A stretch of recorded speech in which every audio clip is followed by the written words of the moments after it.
하구 여러분, 계류의안이라는 용어 들어보신 적 있으신가요? 더 시급한 법안에 밀려서 또는 여야가 합의를 보지 못해서 국회를 그저 둥둥 떠다니는 법안들을 우리는 계류법안 혹은 계류의안이라고 부르는데요.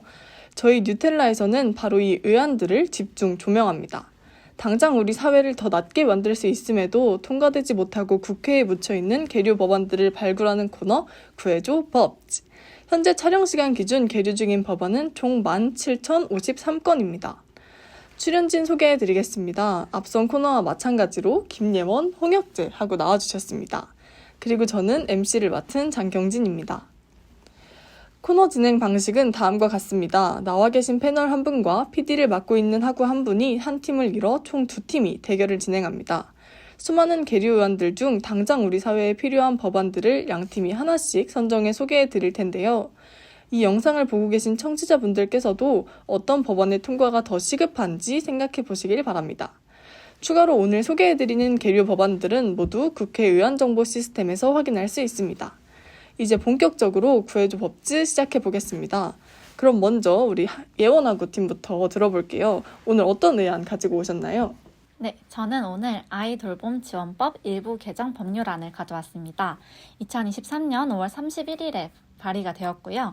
현행법에 따르면 아이돌봄이는 아이의 안전한 보호 및 돌봄 업무를 수행해야 하고 시도지사는 아이돌봄이 양성을 위해서 교육기관을 지정 운영하여야 합니다. 그러나 국가나 지방자치단체가 아이돌보미의 원활한 업무 수행에 필요한 비용을 지원할 수 있도록 하는 규정을 두고 있지 않아서 아이돌보미의 퇴사율이 매우 높게 나타나는 등 아이돌보미 근무 여건이 열악하다는 지적이 제기되고 있습니다.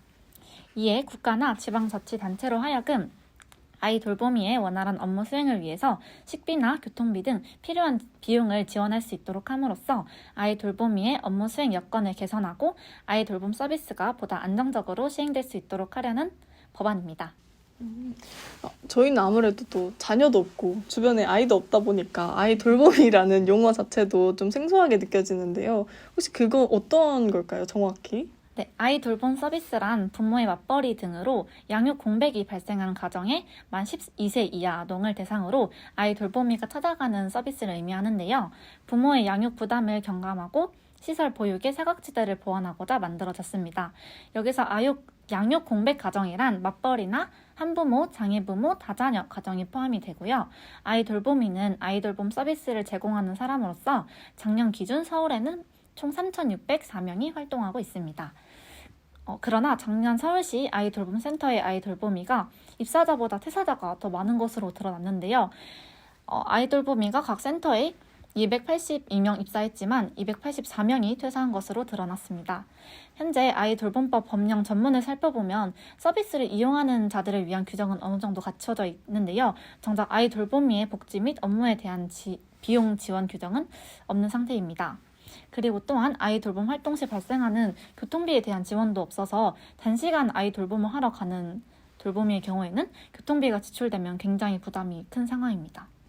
그럼 이렇게 아직 없는 이런 규정들을 이번 기회를 통해서 한번 마련을 해보자라는 게 법안의 핵심 내용인 거 맞을까요? 네, 맞습니다. 네, 잘 들었습니다. 자, 그러면 다음으로는 홍혁재 반주의 하구팀 소개 부탁드립니다. 저희는 교통사고 처리 특례법 일부 개정 법률안을 갖고 왔는데요. 현행법에 따르면 아파트 같은 주택단지나 이제 주차장 등은 자동차의 운전이 가능한 지역이나 운전자의 위험 운전으로 인해 사고가 발생해도 도로 외 구역으로 분류가 돼가지고 해당 구역에서 교통사고가 발생을 했을 때 가해 운전자는 12대 중과실의 책임이 없습니다. 12대 중과실이라고 하면은 12개 크게 설명드리면 과속 운전이나 무면허 운전, 횡단보도 사고 이런 게 있는데 피해자가 중상해나 사망이 아니고 운전자의 12대 중대과실이 아닌 경우에 운전자가 자동차 종합보험에 가입이 되어 있거나 피해자가 처벌을 원하지 않으면 처벌이 되지 않습니다. 그래가지고 도로 외의 곳에서 차의 교통으로 이제 사람의 생명에 대한 위험이 발생하거나 불구 또는 불치나 난치의 질병에 이르게 한 경우에는 공소를 제기할 수 있도록 하려는 것이 이 법안의 취지입니다. 네. 혹시 그러면 또 두 분의 치열한 공방을 제가 지금 기대를 하고 있는데 먼저 처음으로 예언하고 혁재팀 이슈 법안 들으면서 반박하고 싶다거나 이런 거 있을까요? 네. 저는 혁재하고가 가져온 법안을 보면서 두 가지 의문이 들었는데요. 먼저 첫 번째로 아파트 단지 내에서 교통사고가 발생했을 때 피해자가 중상해가 아닌 단순 부상일 경우에 차량이 자동차 종합보험 가입이 되어 있으면 운전자가 형사처벌을 받지 않는다고 하는데 맞나요? 네. 네, 맞죠. 근데 중상해를 입은 경우에는 현재 법령만으로도 처벌이 가능하다는 의미가 아닌가요? 그렇죠. 처벌은 가능한데 그 처벌의 무게가 다르다는 말입니다. 만약에 좀 쉽게 예를 들어줄까요? 네, 선배로서. 네, 그렇죠. 쉽게 예를 들어주자면 이제 면허 혹시 있으신가요? 저는 아직 없습니다. 근데 면허가 없으신데 만약에 무면허 운전을 하게 됐어요. 근데 하나는 건입에 도로에서 하고 하나는 우리 학교 안에서 주차장 같은 데서 운전을 했어요. 근데 하다가 두 경우 둘 다 누굴 박았어요. 당신이. 네. 그랬을 때 만약에 그 건입에 있는 도로에서 박았다. 그러면은 받은 거에 대한 처벌도 있지만 이게 무면허 운전이라고 해서 이제 중과실로 포함이 돼서 이제 가중 처벌이 되는 거예요. 근데 여기서 무면허로 사람을 박았다. 그럼 이제 사람 박은 거에 대해서만 이제 처벌을 받고 무면허 운전에 대한 처벌은 받지 않는 거예요. 그래가지고 그 처벌의 경중이 진짜 어마어마하게 달라진다를 말씀드리고 싶네요. 사람을 박았다라는 표현 앞으로는 지양해 주시면 감사하겠습니다. 알겠습니다. 사람을 치웠다라는 치웠다. 사고가 발생했다 등 여러 표현이 있으니까요. 네. 네, 그리고 한 가지 더 의문이 들었던 게 있는데 아파트나 주택단지, 교정, 주차장과 같은 도로 외구역에서는 운전자가 서행을 하는 경우가 대부분인 걸로 알고 있어요. 근데 그 상황에서 보행자가 중상해를 입거나 사망하는 사례가 과연 빈번한가라는 의문이 드는데 이와 관련해서 도로 외구역에서 발생한 사고 통계라든지 객관적인 지표가 혹시 있으실까요? 객관적인 지표를 있었는데 있네요. 있습니다. 있고요. 발견하셨군요. 좀 살짝 좀 오래된 통계긴 한데 2017년이면 근데 생각보다 오래는 안 된 거고 한 6년 정도 그쵸. 됐네요. 어차피 그런 사고 통계는 년마다 크게 달라지지 않으니까 2017년에 이제 전국의 교통사고 약 400만 건 가운데 그 아파트 단지만 이런 학교 이런 데 말고 아파트 단지만 하더라도 약 32만 건이 발생을 했습니다. 이게 적지 않은 수치이긴 하죠? 맞죠? 네, 그런 것 같습니다. 그리고 또 예원하고가 저랑 또 탐사보도를 같이 준비한 게 있거든요. 그러면서 자기는 그때 그 아파트 단지에서 사고가 발생한 거에 대해서 위험하다고 취재를 그랬음에도 불구하고 지금 이러는 게 저는 사실 이해가 안 갑니다. 이 법안에 대한 이야기를 하는 거니까요. 개인적인 그쵸. 생각보다는 또 팀의 입장에서 진행을 하는 거니까 그 부분 생각해 주시면 될 것 같고 그럼 반대로 또 혁재하고 또 예원팀 이제 이슈를 보면서 생각난 게 있었을 것 같아요. 네. 아이 돌보미를 갖고 오셨는데 물론 제가 맨날 말하지만 그래서 안 중요한 법안은 사실 없거든요. 그쵸. 다 조속히 빨리 통과를 해야 되는데 이제 뭐가 더 빨리를 통과해야 되나를 봤을 때 이제 필수 노동자 얘기를 했잖아요. 네. 이제 아이 돌보미도 필수 노동자긴 한데 이제 필수 노동자를 네 범주로 나눈 게 있거든요. 돌봄 서비스 종사자, 보건의료 종사자, 운송 서비스 종사자, 환경미화 종사자 이렇게 네 범주로 나눴는데 이제 운송업 필수 노동자의 경우에는 이제 149만 명으로 전체의 30.7%로 그 비중이 제일 컸습니다. 그리고 또 여성의 경우에는 필수 노동자들의 임금 수준 또 이제 환경미화가 103만 원으로 아까 그 네 가지 범주 중에 제일 적거든요. 이제 제일 그 사람이 많은 거는 이제 운송 서비스 종사자 군이고 또 임금 처우가 제일 안 좋은 거는 또 환경미화 종사자 군이거든요. 이런 데부터 빨리 조속히 통과돼야 되지 않을까라고 저는 생각을 하는데 어떻게 생각하세요? 네, 저도 물론 다른 필수 노동자 분들도 빨리 그 처우가 개선됐으면 하는 바람은 저도 마찬가지인데요. 저는 여기서 아이 돌보미에 대한 지원이 시급한 이유에 대해서 한 번 더 설명을 드리고 싶어요. 왜냐하면 아이 돌봄 서비스가 저출생 문제를 해결하기 위해서 공공이 보육을 지원하는 사업의 일환이거든요. 그리고 그 점에서 아이 돌보미는 필수 노동자로 인식된다는 데 있습니다. 우리나라의 지난해 합계 출산율 혹시 몇 명인지 아시나요? 네? 뭐라고요? 우리나라의 지난해 합계 출산율이 몇 명인지 아시나요? 원래 알았는데 까먹었네요. 네, 0.78명입니다. 이는 전무후무한 수치이기도 하고요. OECD 국가에서는 최악의 저출산율로 꼽히고 있습니다.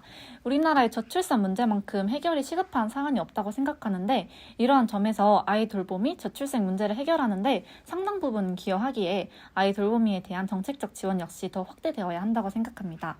올해 중앙일보에서 발표한 설문에 따르면 출산율 감소의 원인으로 자녀 돌봄 역할 부담이 여성의 경우 14.4%를 기록했습니다.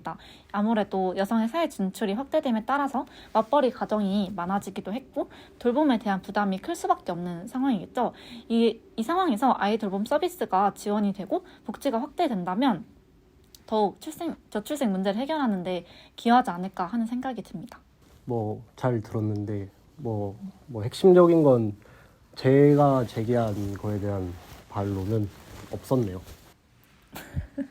그렇지 않나요? 그러니까 필수 노동자 중 다른 분야가 더 빨리 해야 된다라는 거에 대한 그거에 대한 답안이 있지 않았다. 예언하고에게서. 잘 들었습니다. 사실 저희가 항상 말씀드리지만 중요하지 않은 법안은 없고 이렇게 발의가 된 데에는 다 이유가 있기 때문에 이 모두 두 법안 모두 중요한데요. 또 이번에 그러면 슬슬 마지막으로 서로의 법안을 한 번 더 어필하는 시간을 가져볼까 합니다. 혹시 두 분 다 더 어필할 거 남아 있으신가요? 있죠. 제 걸 어필하는 것도 맞고 이쪽에도 할 말이 아직 남아 있으신가요? 남아있긴 한데 다 싹 다 정리를 하면서 그러면 이제 하겠습니다. 네, 부탁드리겠습니다. 사실 둘 다 중요한 법안인데 물론 아이 돌보미의 처우를 개선해야 된다는 걸 매우 동의를 하고 하지만 현재 갖고 오신 법안을 봤을 때 약간 금전적인 지원 위주로 된 법안으로 알고 있는데 사실 그 아이 돌보미의 경우에는 오랜 시간 투쟁을 하면서 이제 4대 그 기본 이용 시간이 너무 짧아가지고 4대 보험 가입자 대상에도 되지 못하고 이제 연차에 비해서 이제 주휴수당, 상여금 등의 혜택을 받지 못하는 종사자가 반 이상을 차지한다고 알고 있어요. 근데 이러한 휴게 시간도 물론 보장받지 못하고 그래서 그거에 대한 먼저 근로자 처우를 고려한 법적, 제도적 기틀이 마련되는 게 우선이지 약간 금전적인 지원이 부족하다고 금전적인 지원을 늘리자라고 보는 것은 그들의 근로 환경을 이제 면밀히 파악하지 못한 납작한 해결 방안이라고 생각을 하고요. 그리고 저희 법안도 저희가 가져온 법안이 그래서 좀 더 중요하지 않나. 예원하고가 제일 잘 알 거라 생각을 합니다. 저랑 같이 취재를 했었기 때문에. 예언하고 어떻게 생각하시나요? 네. 좋은 것 같습니다. 두 법안 다 당연히 중요한데 그럼 또 예언하고도 돌봄에 대한 그 법안 마련이 왜 중요한가? 마지막으로 한번 어필 부탁드립니다. 네, 저는 그 아이 돌봄 서비스의 확대를 저출생 문제와 연관을 많이 지어서 생각을 했거든요. 그 관점에서 저출산 위기를 극복한 해외 사례를 들으면서 마무리를 짓고 싶어요. 프랑스, 스웨덴, 독일 등의 국가에서는 저출산 문제 대책으로 일가정 양립 지원에 집중했다고 밝힌 적이 있었는데요. 우리나라 또한 아이 돌보미에 대해서 재정 지원을 확대해야지 이제 여성분들과 남성분들 모두 맞벌이로 많이 일을 하러 가시잖아요. 그럼으로써 일가정 양립에 지원을 할 수가 있고 그에 따라서 아이 돌봄 서비스가 더 안정화되고 더 나아가서 양립적으로 그들의 일과 가정을 모두 병행할 수 있도록 양육 공백 가정을 지원해야 한다고 저는 생각합니다. 자, 청취자분들도 잘 들으셨나요? 두 팀 모두 우리 사회에 꼭 필요한 법안들이라고 느껴지는데요. 청취자분들께서는 이 중 통과가 더 시급하다고 생각되는 법안을 댓글로 남겨주시면 감사하겠습니다. 이것으로 이번 주 구해줘 법즈 마치도록 하겠습니다. 감사합니다. 감사합니다. 네, 저희가 오늘 준비한 내용은 여기까지입니다. 오늘도 수고해주신 두 분께 소감 간단하게 들어볼게요. 혁재하고 어떠셨나요? 잘 하시네요. 잘 그렇습니다. 예언하고 이러한 혁재하고의 반응 또 어떻게 받아들이실지 궁금합니다. 네, 저는 혁재학어가 그동안 준비했던 게 엄청 열심히 했었구나, 많이 시간을 들였겠구나 하는 생각을 몸소 체험할 수 있어서 아주 뜻깊었고요. 그리고 이건 너무 사적인 얘기긴 하지만 조명이 너무 세가지고 가는데 좀 더웠다 이런 생각이 많이 들었습니다. 여기에 이제 앉아보시니까 네, 처음 앉아. 그렇죠. 여기 촬영하는 사람들의 마음을 10분 이해하시게 된 것 같습니다. 그럼 저희는 다음 주에 더 알찬 뉴스와 정보로 찾아뵙겠습니다. 지금까지 홍혁재, 반주희, 김예원, 그리고 DJ를 맡은 장경진이었습니다. 감사합니다. 감사합니다.